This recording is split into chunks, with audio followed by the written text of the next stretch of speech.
Hi everyone, I'm Dr. Joyce Knief. I'm a naturopathic doctor practicing in Minnesota, and this is...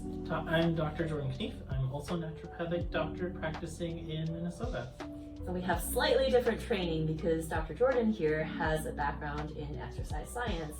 So this is something that he can speak to, right? Yes. Yeah.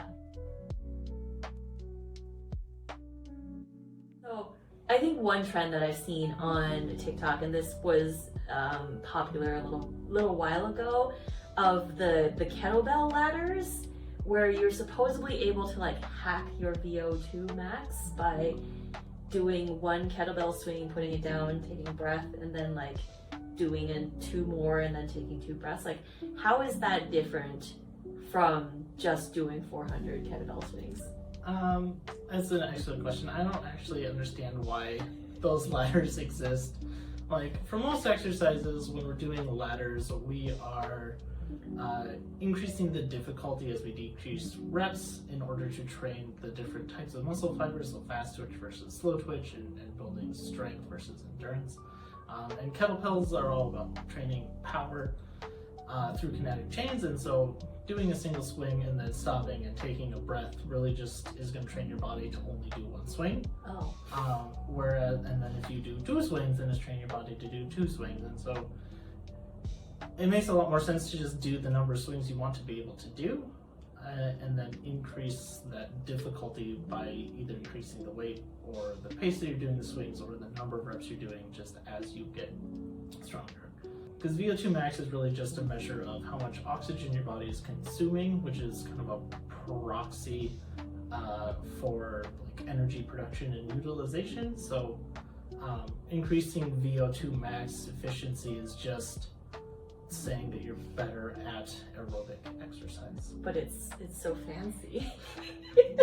You can say that my VO2 max is excellent. So what you're saying is I could just do a few sets of 20 instead. Yes. And that would have kind of the same effect. It would have the same effect, or more probably. More.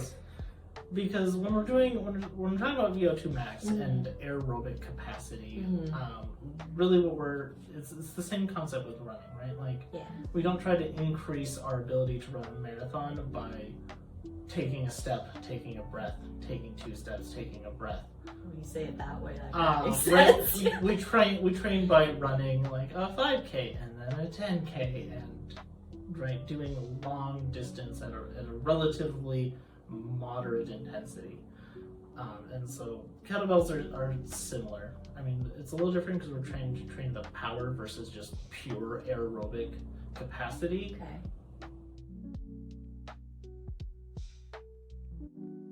And just to clarify, like, aerobic capacity is that thing that happens when you go run and you don't feel like dying, right? Yes. The 2 main types of exercise are aerobic and anaerobic, and all that just means is whether your body's actually using oxygen for the energy production or not. So anaerobic means without oxygen, and so that's usually when we're talking about like doing weightlifting or sprinting or things like that, where the amount of output that you're having is too much and too fast for the aerobic systems of the body to actually produce ATP, which is energy. And so you use faster but less efficient modes of energy production for those. And then aerobic kicks in slower, and so that's where your body's burning fats or using blood sugar more efficiently to produce more energy, but it takes longer. Okay, and when you say longer, like how much longer does it take?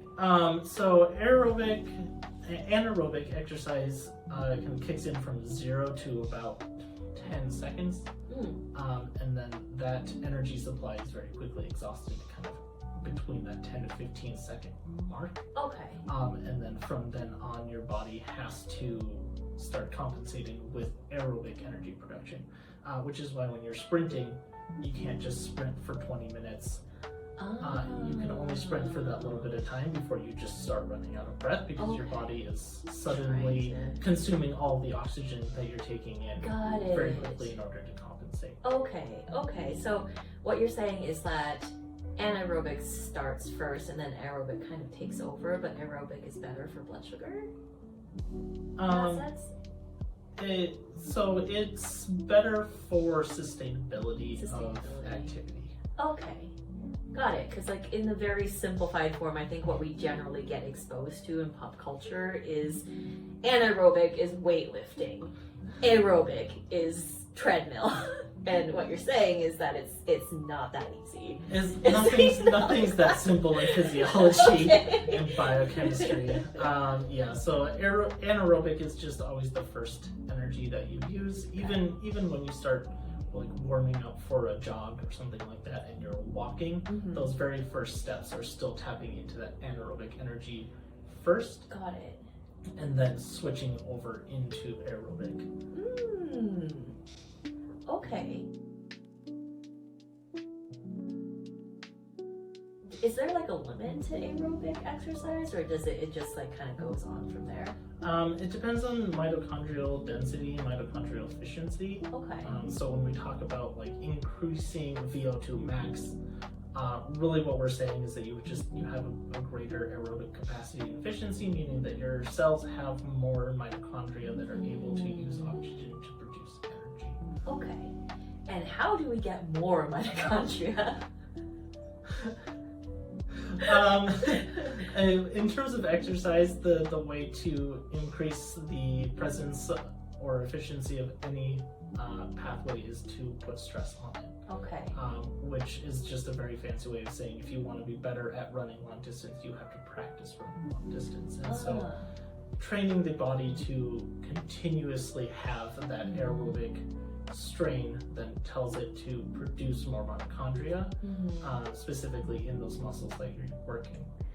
Whereas if you are only ever like sprinting and walking, like HIIT training and things like that, train more of those anaerobic pathways and don't necessarily increase mitochondrial density in the same way. Got it. So when you like start, stop, that's more training anaerobic? More training anaerobic and more training like recovery time. Got it. Which is still important. It's not like HIIT workouts are bad for you. It's just that they're different and they have different needs and kind of mechanisms in the body. So it's always good to do a variety of different things. Okay. And then whereas aerobic training kind of longer distance, making sure that you're getting that oxygen really helps more with mitochondrial density. Yeah, and working at a pace that you aren't overtaxing the system, right? So that's why like most distance running training it's recommended to exercise around 65 to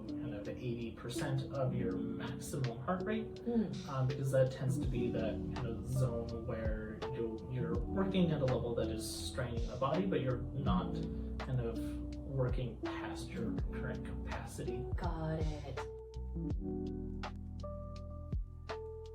Yeah, because I think this kind of segues into another important topic that we see a lot in practice is the people who have, chronic fatigue and like post-exertional malaise. Like these people we know for a fact have much lower mitochondrial density, and we know that if we exert them too much, they get that malaise afterwards. What do you think is happening in their bodies, and like how do we get over that hump to start helping them regain their mitochondrial density? I mean, I think that it's kind of the same concept as anyone that's overtraining. It's just that their capacity is extremely very low. Okay. And so while for some people a walk around the block is a warm-up, there are some people where a walk around the block is their workout. Telling those people to go run for an hour is going to aggressively overtrain them. And anytime you're overtrained, right, you're passing the body's ability to kind of keep up and compensate for that activity, and so they can actually just kind of feel worse and have kind of negative momentum going forward because their body's overstrained. And so for those people, I just tell them to start kind of anywhere where they're able to get through the rest of their day, regardless of where that is. Again, so some people just go for a walk and that's your exercise for the day. And as long as they're doing that on a regular basis, they'll be able to slowly, kind of gently, gradually adapt and push themselves kind of forward to where they can walk longer, walk faster, maybe start some really gentle calisthenic exercising, etc. Yeah. And sometimes we use supplements and herbs and things like that to help push the body along in that adaptation phase. Yeah, and that's kind of what I was going to ask about too, because I'm sure the people with chronic fatigue have tried to do things and just not been able to. What are some of the common things that you see where someone has like maybe an obstacle that they don't recognize as something that's blocking their physiology to be able to adapt? Yeah, so I think a lot of people are able to see that like chronic disease and things like that can affect them. Right? I mean, it feels straightforward for a lot of people, and so they think, well, if I get rid of this disease, whether it be metabolic disease or a long-standing viral infection or something like that, I think a lot of people miss the point where a lot of those conditions also come along with nutritional deficiencies, so vitamins and minerals and things like that that allow mitochondria to work properly. Magnesium and potassium are really big ones that are very important electrolytes to just allow general function. And if people are depleted in those, or B vitamins or things like that a lot of people again kind of conceptually know about but don't necessarily think about like, oh well, that's me. Getting all of those things in place can help. Yeah, because like you treat a lot of Lyme disease, right? And like people who, especially people who have gone through big Lyme protocols and have not felt a lot better.